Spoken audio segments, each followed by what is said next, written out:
Hello friends, जय हिंद। आज मैं आप लोगों के बीच पौधों में संवहन के बारे में कुछ बताने जा रहा हूँ। देखेंगे पौधों में संवहन का मतलब हुआ कि आपको पता होगा कि पेड़ पौधे खनिज लवण और जल पृथ्वी से प्राप्त करती है। तो ये पृथ्वी से प्राप्त करती है जड़, ये मूल रोम यानी कि जो जड़ होता है, जड़ ही जल और खनिज लवण को एब्जॉर्ब करता है, पृथ्वी से लेती है।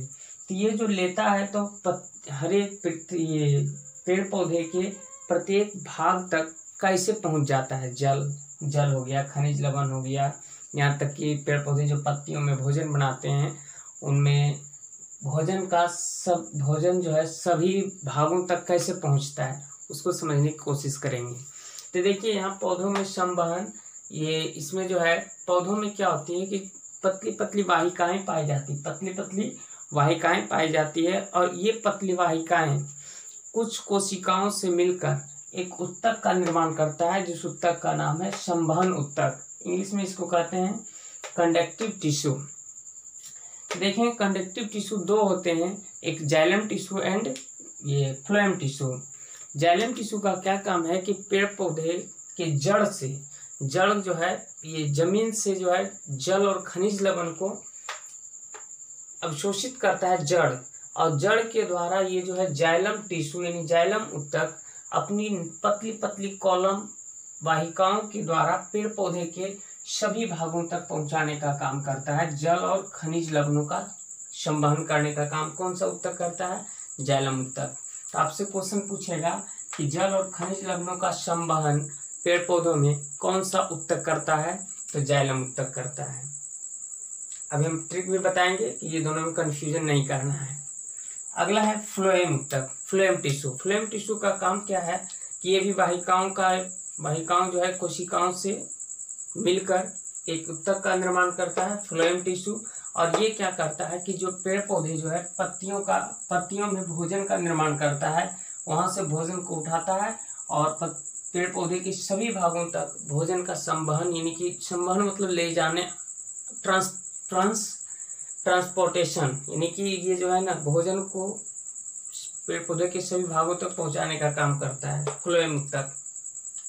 देखिए याद कैसे रखेंगे, जो से जल और जो से जाइलम, यानी कि एक जाइलम क्लियर हो गया, फ्लोएम तो अपने जो से जल फो से फल, ऐसे याद कीजिए।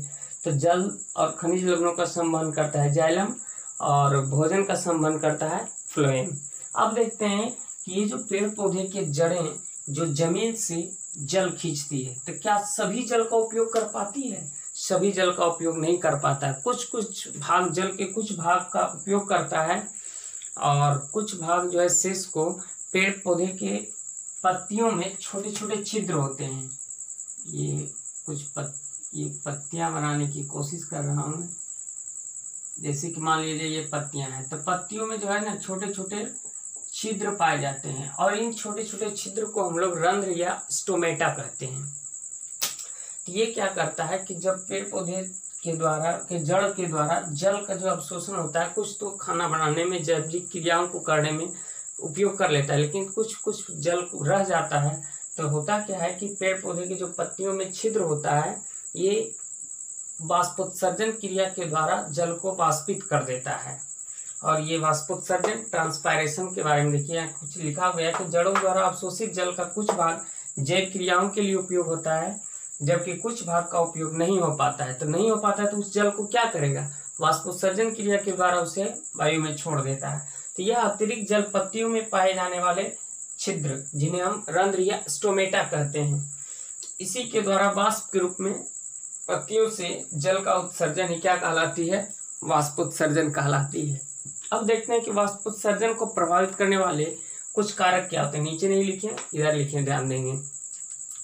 यानी कि इसको कौन कौन प्रभावित करता है। सबसे पहले तो वाष्पोत्सर्जन को प्रभावित करने में सूर्य है। सूर्य का मतलब यहाँ समझेंगे कि जब दिन का समय होता है, तो दिन के समय जो पत्तियों के जो रंध्र होते हैं, इसका मुंह जो है खुला रहता है और वाष्पोत्सर्जन की क्रिया तेजी से होती है, जबकि रात में इसका छिद्र बंद हो जाती है तो वाष्पोत्सर्जन की क्रिया घट जाती है। वही कि दिन में बढ़ जाता है वाष्पोत्सर्जन की क्रिया, जबकि रात में कम जाती है। तापमान भी प्रभावित करता है वाष्पोत्सर्जन को। तापमान बिल्कुल प्रभावित करता है, यानी कि जब अधिक तापमान होगा तो वाष्पोत्सर्जन की दर भी बढ़ जाएगी, और जब कम तापमान होगा तो वाष्पोत्सर्जन की दर कम जाएगी। हवा भी प्रभावित करता है। ये वाष्पोत्सर्जन की क्रिया को हवा कैसे प्रभावित करता है? जब जितनी तेजी से हवाएं चलेगी उतनी ही तेजी से वाष्पोत्सर्जन की क्रिया होगा, जितनी धीमी चलेगी उतना वाष्पोत्सर्जन की क्रिया कम होगी। आर्द्रता, आर्द्रता ह्यूमिडिटी, आपको ये आर्द्रता पहले समझा देते हूँ कि आर्द्रता क्या होता है कि वायु में उपस्थित जल की मात्रा, वायु में उपस्थित जल की मात्रा को हम लोग आर्द्रता कहते हैं, ह्यूमिडिटी कहते हैं।